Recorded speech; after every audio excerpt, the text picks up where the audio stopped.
LCJ Live, the final episode of the first half of 2025. It is Sunday, June 29th. Happy 18th birthday to Ratatouille, and congratulations to F1. F1 is your leader without question at the box office this weekend. We will get into all of that and more. Plus, I have seen Jurassic World Rebirth, which opens Wednesday. I'll talk about that as much as I can coming up here on LCJ Live. As always, send in your questions and your comments.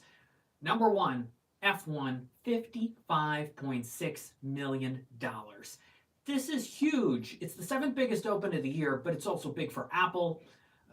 Latching on to another studio. They did it with Paramount with Killers of the Flower Moon, Sony with some films, Universal with Argyle, Sony with Fly Me to the Moon. But this is the greatest success, and just a huge win for a summer popcorn film. And that's what F1 is. It's Brad Pitt. You let the movie star shine. It's the racing scenes. Joseph Kosinski, who did Top Gun Maverick. And this movie took so long to make because they had to film it at specific F1 races around the world over the course of a couple of years. And the marketing of this movie started with the first teaser trailer July 7th of last year. Almost an entire year that we have seen legitimate clips from F1. It's finally here. It's a good film. I enjoyed it. Is it perfect? No. Is it formulaic? Yeah. But you're immersed in it. You enjoy it. The atmosphere, the energy, the performances, the characters. It's a little standard in spots, but it's fun. It's F1. It's the summertime. It's 2.5 hours. It doesn't really feel that. It feels a little less than that. Not to the degree of what I would call the greatest decrease of that, which was A Complete Unknown was 220. It only felt an hour 45 to me. But F1 with a very nice $55.6 million open. And that number is certainly going to grow significantly. You could have this movie end up doing $200 million total domestically, maybe more. This 4th of July weekend coming up is going to be big for a lot of movies, a lot of opportunities for films to increase their totals, and F1 a very good start out of the gate. I've got the dinosaurs. We'll get into Jurassic World Rebirth here in just a little bit. Number 2 this weekend, How to Train Your Dragon. I bet you thought I was going to say M3GAN 2.0. We'll talk about that in a minute. How to Train Your Dragon number 2, $19.4 million. It's at $200.1 for Universal, a 47% drop from last weekend. The 2010 animated film, $217.6 million. So it's definitely going to pass that. Now with kids all over the country out of school for the summer officially. I knew some people who still had to go to school through Friday, just 2 days ago. So now everybody's out. Families going to the movies. You've got How to Train Your Dragon still making money, over $200 million now. And then Elio in third with $10.7 million. It's a drop of 48%, almost 49%. Its total is $42.2 million so far. Elemental at this same point had a second weekend of $18.4 million, only a 38% drop, and a total of $65.5. So we're a ways away from that. I do think Elio has the opportunity to make more than the $62 million of Onward. Of course, Onward's box office got cut short because of COVID. I think it will pass the $62 million because now kids are out of school. You'll get an increase in 4th of July.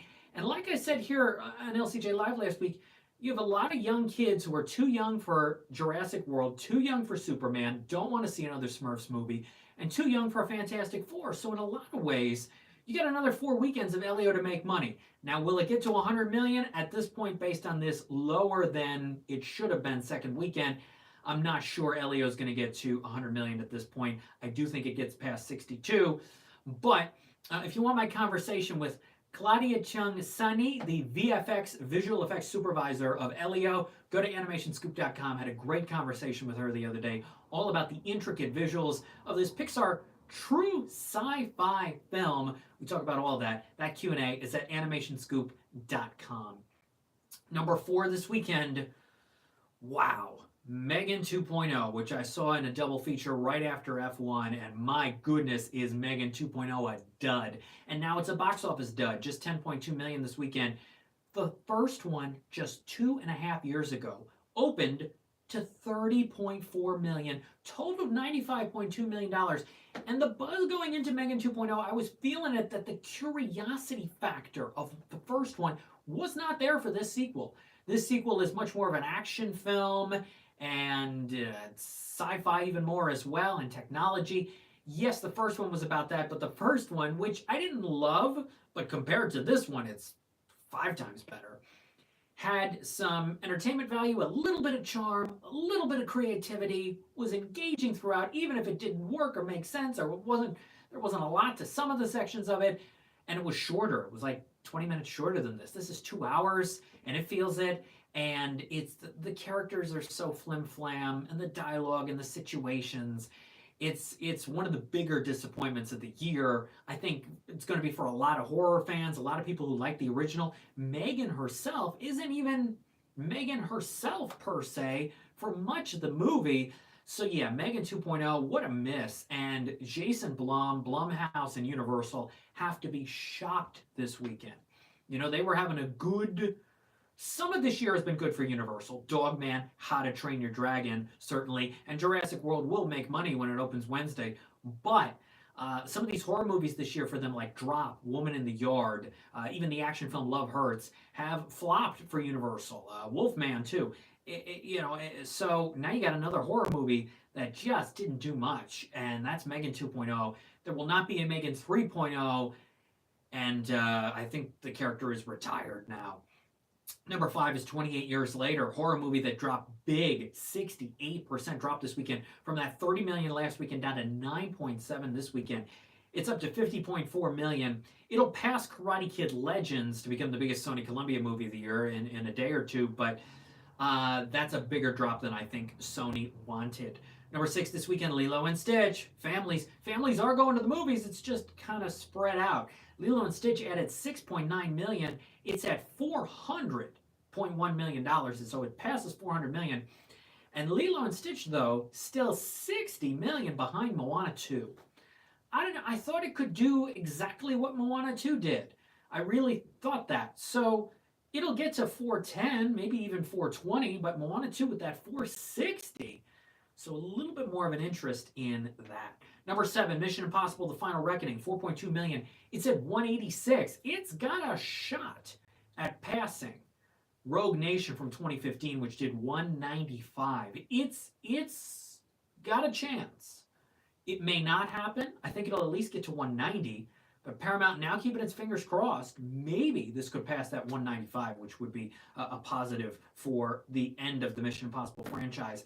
Number 8 is Materialists, added 3 million, lost about 1,000 theaters. It's made 30.4 million for A24. It's their biggest film of the year and their 8th biggest film of all time. Number 9 is Ballerina, which added 2.1 million. It's at 55.5. It just passed Saw X to become the 3rd biggest Lionsgate movie of the past 5.5 years. That is an accomplishment, ? 55.5, nowhere near the totals of John Wick's 2, 3, and 4, and also nowhere near the totals of John Wick 4 and that Hunger Games spin-off movie prequel that came out in 2023. Those are the 2 bigger Lionsgate films than Ballerina. You still can't call this a win. And number 10 is Karate Kid Legends, which added $1 million. It's at 51.6. Final Destination Bloodlines just outside of the top 10 with 905,000. It's at 136.7. And in limited release in 4 theaters, the A24 film Sorry Baby, which made 87,000, nearly a $22,000 per screen average. It'll keep going to more theaters and expanding nationwide throughout the month of July. Pete Crooks thinks 28 Years Later so much better than most of this summer's offerings. Didn't care for F1, well made but dull, and that's interesting. I never thought it was dull. There's a little character development and dialogue scenes. I'll tell you a movie that's got way too many dialogue scenes, especially early. That's Jurassic World Rebirth. Fanimator 101, cannot wait for Smurfs and Bad Guys 2. Animation coming at you July and the beginning of August. And Pete here, Sorry Baby is fantastic. I'll check out Sorry Baby when it expands to more theaters this summer. So yeah, Jurassic World Rebirth. The official review embargo lifts tomorrow, so I can't do a full review. I have a social media post that I posted Monday night on X at LCJ Reviews. You can check that out.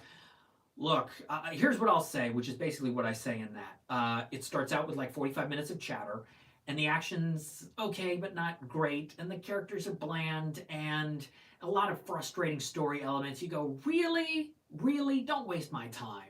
That's how I kind of felt. It's a long film. Don't waste my time with silliness and filler and just unnecessary elements and aspects of this. I thought Jurassic World 2015 was okay, not great. The second one was average. The third one was dopey, and this one's kind of dopey too. So I cannot recommend Jurassic World Rebirth, though I think it'll make money. It was last Monday's Regal Monday Mystery Movie, AMC Screen Unseen, theaters nationwide. A lot of people figured it out. At my screening, which was packed, there were people with Jurassic Park t-shirts on, and there were theater ushers walking up and down the aisles, and the theater employees told everyone in the crowd, you cannot have your phones on during this movie.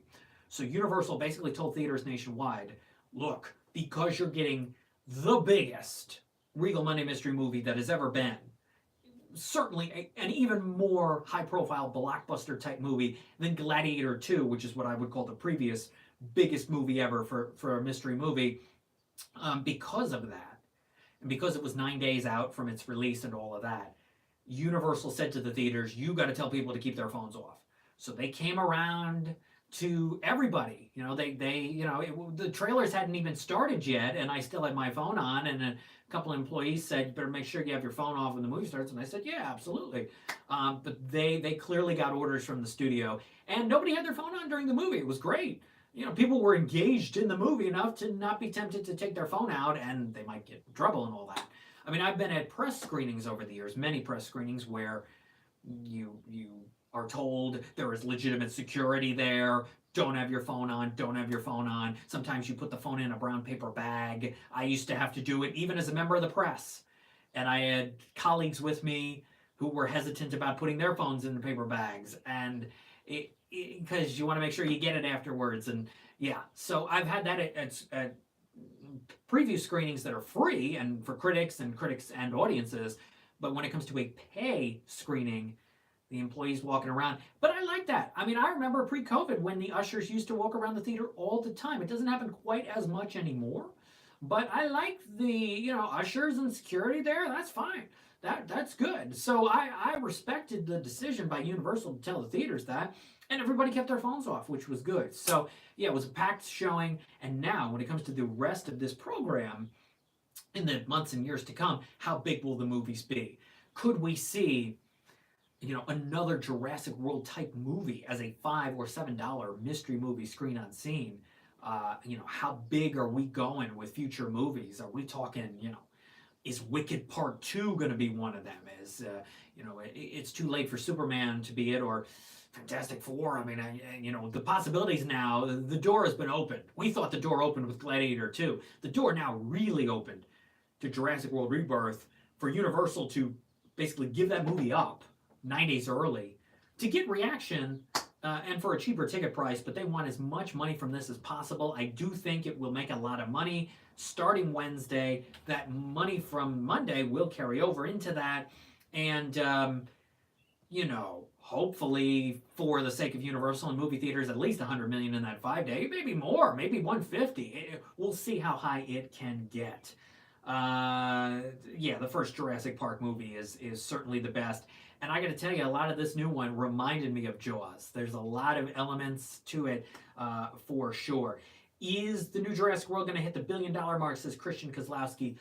The last one barely did, right? It did like $1 billion and $1 million. No. I think it could do in the $800 million plus, but I think it'll make money, but I don't think it makes $1 billion. Lilo and Stitch, I think, is at 950. Minecraft movie, barely shy of $1 million. I don't think Jurassic World gets to $1 billion. I think Superman could if it's good. Fantastic Four, Marvel, it's so up in the air right now. But if it does great for the sake of theaters, I don't think it gets to $1 billion. I hope Elio has legs, says Fanimator 101. It needed a great second weekend and only got an okay second weekend here. The next 4 weeks will be interesting, particularly the next 2 before Smurfs, but certainly the next 4 before Bad Guys. If it does another 8 or 9 million next weekend, that would be strong. but I could see it only doing about 6 at this point, so that will be interesting. Spinal Tap is your second favorite movie of all time, says Pete. Wow. I know the second one's coming out. I may need to watch the first one in advance, so we'll see about that. I want to get to a couple things here quickly. First of all, 4th of July is Friday. Have a great 4th of July. The Old Guard 2 starts Wednesday on Netflix. First one with Charlize Theron on Netflix 2020 was okay. Here we are 5 years later, and we are getting this sequel. I haven't seen it yet. I did watch Ice Road Vengeance, which I enjoyed. I liked the first one. This one's pretty good too. In fact, Mike Sargent and I review it on an upcoming episode of Too Fast, Too Films. TooFast2Films.com. It'll be there soon. We review F1 and Ice Road Vengeance, which is the 10th Liam Neeson movie we have reviewed on the Too Fast, Too Films podcast. Ice Road Vengeance is in select theaters now. It goes to VOD on Tuesday. It's silly in spots, but sophisticated in other spots, and it's compelling enough. And Liam Neeson's good in it, and the cast is good. That's Ice Road Vengeance. Not a lot of ice, but Ice Road Vengeance. Okay, Sam B. Russell. Will Fantastic Four beat Superman? It's tough to say, because look, some people had tracking of F1 at only like $30 million, and it makes 55.6. And some people had tracking of M3GAN 2.0 at $30 million, and it only did 10. So what even is tracking these days? What even is it? I like to remember Randy Jackson on American Idol. I was watching clips the other day, and he was like, "What is this? What are we doing here? What is this show? What is happening?" There's a whole montage of that online. When it comes to tracking, it's like, "What is this? What are we doing? Why? What is happening?" I love Randy Jackson. I met him many years ago. He was awesome. He was great in the height of American Idol. He was a fantastic judge on that show. All right, so does Fantastic Four beat Superman? It could. It might not. I don't know. It depends on the reviews. It depends on the reactions. I guess the Superman reactions are going to come out tomorrow too. Maybe. Or tomorrow or Tuesday. Something like that. I don't know. I think there's interest in both. And then it depends on how their legs are over the next several weeks. You know, are the holds small? Or everybody needed to see Superman. Oh, it sucks. I'm not seeing that again. Same with Fantastic Four. Or is there going to be a lot of people who say that? If I had to take a guess, I think there's a legitimate possibility Superman has a bigger opening weekend than Fantastic Four. Total, maybe Fantastic Four does a little better if more Marvel fans want to see that second time around than DC fans want to see Superman second time around. But again, it could go in any direction. Let's see. Naked Gun movie is coming out in August. That's Liam Neeson as well. What are you more excited to see, Fantastic Four or Superman? Fantastic Four. Fantastic Four. Although I don't want to watch the new trailers and get spoiled, I have more interest in that because of the 60s nostalgia, though Pedro Pascal is in so many movies these days. Superman, I'm excited for Rachel Brosnahan. Am I excited for anything else in Superman? No. Honestly, no. There have been so many DC clunkers. I met Rachel Brosnahan. What a talented actress. Marvelous Mrs. Maisel. She was fantastic on that show. I'm happy for her to be in this Lois Lane role. I'm looking forward to her take on the character. Other than that, I could care less about Superman. I could care less about the rest of the movie. Fantastic Four, the 60s nostalgia intrigues me. The vibe intrigues me. Evan Moss-Bachrach from The Bear. Season 4 just started. I haven't watched it yet. So I have a little more interest in the overall vibe of Fantastic Four. Performance-wise, I'm looking forward to Rachel Brosnahan and Superman. Will you bring rapid reviews back? Thank you. I appreciate that. We'll see. You never know. We'll see. I think James Gunn is a more interesting filmmaker than Matt Shackman, says Sam B. Russell. Listen, I thought Guardians Volume 3 was okay. It was certainly better than Volume 2. It took more risks. It had a finale feel, sort of like Mission Impossible did. This new one, better film than Guardians Volume 3. So he bounced back a little bit from Guardians 2 for me with that. But I think that worked more because it was an emotional goodbye. My full review of Jaws at 50, the definitive inside story documentary that I enjoyed. It's coming to Nat Geo July 10. Full review of that coming at you Thursday. And I do want to mention, this is a good segue, Pete. Thank you. How could you leave Sinners out of your top 10 of 2025? Because there were 10 or 12 other better movies than Sinners. I liked Sinners. I like a lot of what it says and does. But I announced yesterday my list of the 10 best films of the first half of 2025. I will mention some honorable mentions first. and they are F1, the documentary From Roger Moore with Love, boxing drama Heavyweight, Jaws at 50, Mission Impossible, The Final Reckoning, Seven Veils from Atom Egoyan with Amanda Seyfried, and Sinners. They were all in my honorable mentions. My top 10 of the first half of the year. Number 10 is Last Breath. Number 9, The Luckiest Man in America. Number 8, Endless Cookie, which debuted at Sundance, animated documentary, fantastic film. Hope it gets a great official release later in the year. Number 7, Predator, Killer of Killers. Number 6, Bob Trevino Likes It, a movie that takes a lot of risks. Number 5, the Andy Kaufman documentary, Thank You Very Much. Number 4, the animated comedy adventure Into the Wonder Woods. Number 3, the drama Audrey's Children, outstanding film. Number 2, Parthenope from Paolo Sorrentino, really good. And number 1 is the two-part documentary Pee-wee as Himself. So those are the best films of the first half of 2025. Pete liked Sinners, Bring Her Back, 28 Years Later, Black Bag, and Presents. So there's a lot to look forward to in the second half of the year. We had 8 movies earn more than $100 million so far this year. That is even with last year. We got to 22 films at $100 million or more for last year. We'll see how the second half of the year is to bring that total up. We had 2 movies open over $100 million, Lilo and Stitch and a Minecraft movie. Last year, I believe for the first half of the year, just Inside Out 2 over $100 million, and then there were 4 others in the second half of the year. So we'll see how it all goes. Looking forward to the movies for the second half of 2025 and sharing my thoughts on all of them with you. For more, go to X at LCJ Reviews, Instagram at LightsCamJackson. The website is lights-camera-jackson.com. Subscribe to the YouTube channel. Thank you for watching. We're here live every Sunday at noon Eastern. Have a great 4th of July, and we'll see you back here next Sunday at noon Eastern with the box office results for Jurassic World Rebirth and a preview of how Superman will do at the box office in the theaters. Will it fly high or will it flop? We'll talk about it all next Sunday. Thanks for being here. Take care. Happy Independence Day. Bye-bye.